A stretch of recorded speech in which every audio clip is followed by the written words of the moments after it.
Hi everyone. Now, don't hate me for this, but I think you're being lazy with your wardrobe. And don't worry, it's not just you, it's me too. We're all guilty of it.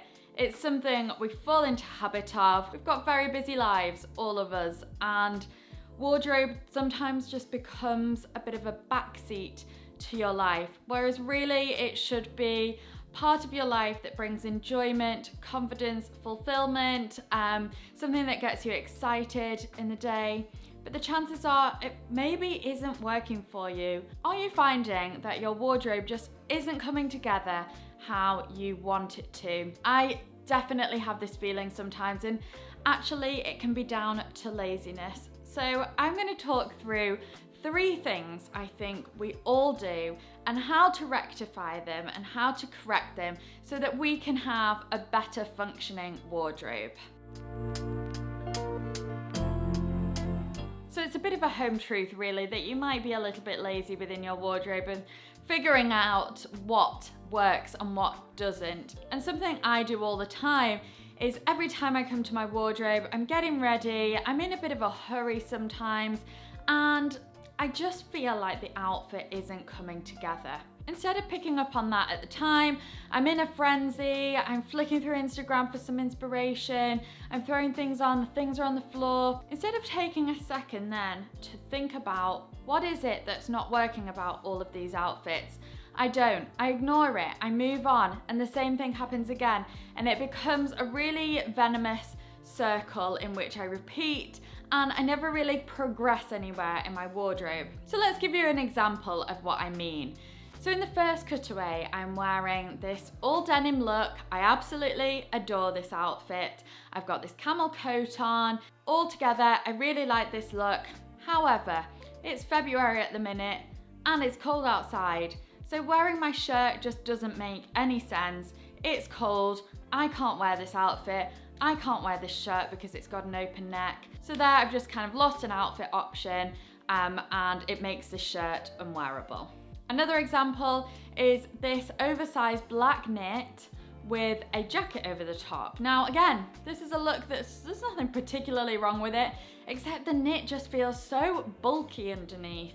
It feels a bit overwhelming, the jacket feels tight. I'm never gonna go out in this. It doesn't look too bad, but I'm never gonna leave the house in this because it's not comfortable. The arms kind of feel so tight. I feel locked in the fabric. And again, it makes the jacket not very wearable because I don't wanna wear a t-shirt under the jacket. Like I said, it's February and it's cold, but I also don't wanna wear this huge bulky knit. So what am I missing here from both of these outfits?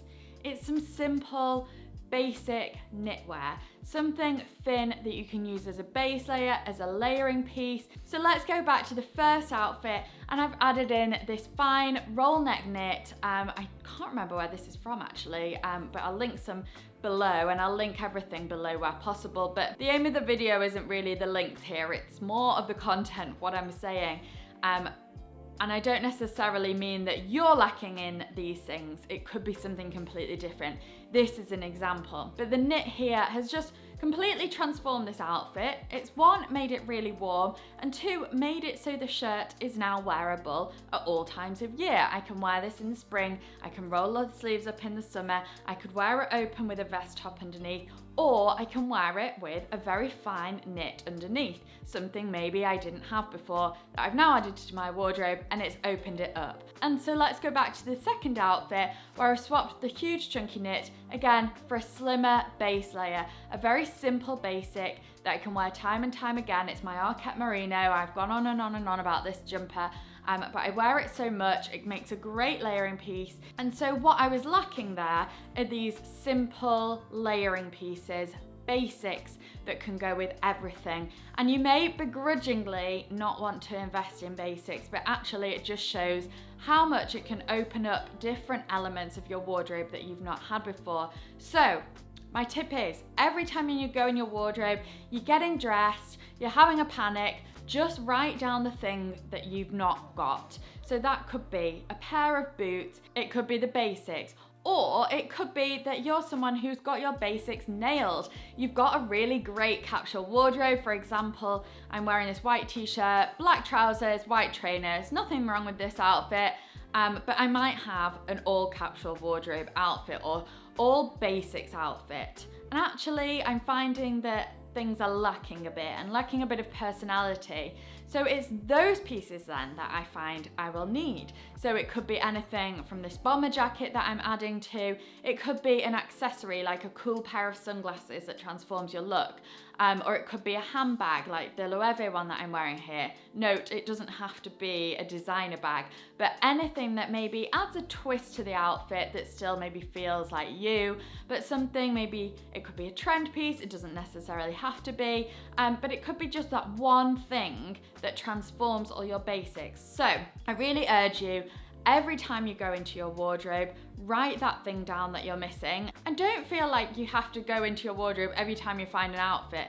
Don't be thinking in your head, well, last time I didn't have a white t-shirt, so I'm gonna have to write the same thing down this time, and then I'll have to buy a white t-shirt. It could be that you take a month or two to accumulate this list, and then you come back to it and find the common denominators. And it is something that we have to think about, it's something we have to be conscious about, we can't be lazy about it, but it will really open up your wardrobe. Okay, the second place you're probably being a little bit lazy in your wardrobe is by just buying pieces you see on Instagram that feel like trend outfits. I mean, my example is pretty over the top. But here, for example, I'm wearing a whole host of things I've seen on Instagram, pieces I've liked, and then I've just put them all together because I've not been sure how to style it. Obviously, this example is very exaggerated, but it's just to kind of show you what can happen when you just copy something and you just can take those Instagram pieces that you see and you just don't really put the effort in. You've just copied them all without taking the time to understand why they work and how you can put them together. And this is where my channel, I think, and hope comes in, because I've got a whole host of videos. Nearly every one of my videos is how to put pieces together, why pieces work together, and it really breaks down those outfits we see on Instagram, maybe some trend-led pieces, some capsule wardrobe pieces, and it breaks everything down for you. There's videos and everything, how to pair your jackets, do's and don'ts of things.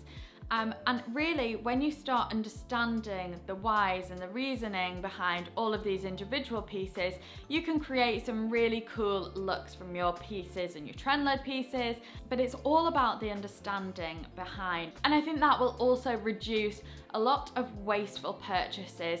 You may kind of get overwhelmed, people do, I see lots of things all the time when I'm scrolling. I do get overwhelmed, and I end up, sometimes I'm guilty of this myself, buying something and I've not really thought about the styling, how I'm gonna pair it, and then it maybe just ends up being a one-time wear. So the second thing is to really think about the reasoning behind a piece, why it works. Do a bit of self-education, scroll back through my YouTube channel and take some time to think about the pairing of pieces before you go and buy anything. Number 3 is actually neglecting you as a person. We are all so individual, so different. Everything from our body shapes to our skin tone, our eye colour, our hair colour. There's not one of us the same, and that's why I'm always quite reluctant to go too much specifically into detail, because there's so many nuances with each individual person, and I think we neglect that. Again, we'll see something on Instagram and think that looks great, I'm gonna copy that, and then it comes to actually wearing it and you feel really maybe deflated because it doesn't suit you. It's because we're neglecting ourselves and how we can create looks on ourselves. So you can do this with everything. I'm going to start here with the example of a color palette and what I would do to work out your colors, and you can then apply this to everything. So what I personally would do, you can go into store, you can use your own wardrobe, you can use family members' wardrobe, just get your hands on a couple of different pieces in different tones and shades. So I've gone for 2 different pieces to show you. So I've got this oversized knit in this kind of warmy beige shade, sandy color, and I've also got this knit, it's actually really similar to this, from Marseille, London, in this grey blue colour. And what I'm going to do is just try both pieces on. I'm going to take pictures in the mirror, same lighting, same background, same everything else on, same hairstyle. I'm just gonna take pictures and then go back to them and compare them and see which one is better and which suits me better.